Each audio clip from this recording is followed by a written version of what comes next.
নমস্কার। Myth number 2 হলো প্রসবের পর, ডেলিভারির পর মায়েদেরকে বলা হয় অনেক কিছু, মানে খাওয়া থেকে বিরত থাকতে হয়, অনেক কিছু খাওয়া নিষেধ করে দেওয়া হয়। খুব সাদা মাঠা নাকি খেতে হবে, এটা খাওয়া যাবে না, ওটা খাওয়া যাবে না, টক জাতীয় কিছু খাওয়া যাবে না, সেলাই সুখ হবে না। তাহলে স্পেশালি যাদের সি সেকশন হয় তাদের তো অনেক বড় একটা কাট হয়, যেটা সেলাই নয়, বাচ্চার। তুমি এটা খেলে বাচ্চার ওটা হবে, বাচ্চার পেটে ব্যথা হবে, এটা খাবে না বাচ্চার বমি হবে, মানে অনেক কিছুই আমাদের খেতে দেওয়া হয় না। সেলাই শুকানোর দোহায়ও আবার বাচ্চারও কি হয়ে যাবে কিছু ওই দোহায়, ঠিক আছে। স্পেশালি ও টক জাতীয় ফলটা আমাদের খেতেই দেওয়া হয় না, সেলাই শুকাবে না তাহলে, এরকম একটা ব্যাপার আছে।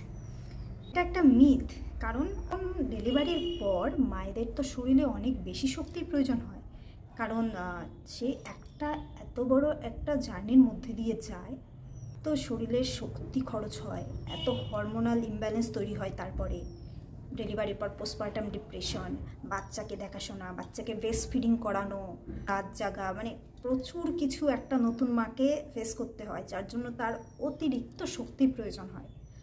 তো সেই শক্তি পূরণের চাহিদার জন্য তাকে সাদা মাঠা নয়, তাকে নর্মালের থেকে আরও ভারী, আরও পুষ্টিকর খাবার খেতে হবে।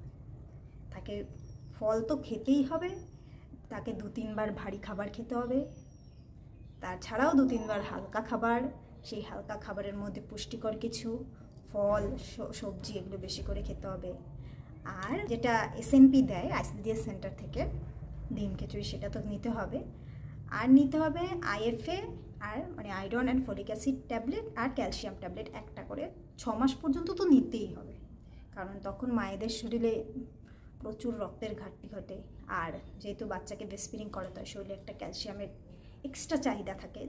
আর যদি আমরা সেই এক্সট্রা ক্যালসিয়ামটা না নিই, তো দুগ্ধ উৎপাদনের সময় সেইটা কী হবে, আমাদের হাড় থেকে সেই ক্যালসিয়ামটা চলে যাবে, তখন আমাদের হাড় দুর্বল হয়ে যাবে। তো সেই জন্য ক্যালসিয়াম আয়রন ট্যাবলেট আমাদের অবশ্যই নিতে হবে। ভিটামিন সি নর্মাল ডেলিভারির ক্ষেত্রেই হোক আর সি সেকশনের ক্ষেত্রেই হোক, সি সেকশনে তো কাটটা বেশি থাকে, সেলাইটা বেশি পড়ে, তো ভিটামিন সি আমাদের সেই হিলিংটা করতে খুব দ্রুত সাহায্য করে। আর ভিটামিন সির মেন উৎস হলো টক জাতীয় ফল, তো আমাদের সেই টকটাই খাওয়া থেকে বারণ করতে হয়। আর মায়েরা, আপনাদের বাড়ির শাশুড়ি, হাজব্যান্ড বা যারা আছে তাদের বোঝান যে আমাদের ভিটামিন সি খাওয়া অবশ্যই উচিত। তো টক জাতীয় ফল, পেয়ারা, মৌসম্বি, কমলা লেবু, এগুলো খেতে হবে, বা ভিটামিন সির আদার্স সোর্স যেগুলো আছে নিতে হবে, তাহলে হিলিংটা তাড়াতাড়ি হবে, মায়েরা তাড়াতাড়ি রিকভারি করতে পারবে। দিনে 2টি করে ফল তো খাবেনই প্রতিদিন, খুবই প্রয়োজন মায়েদের।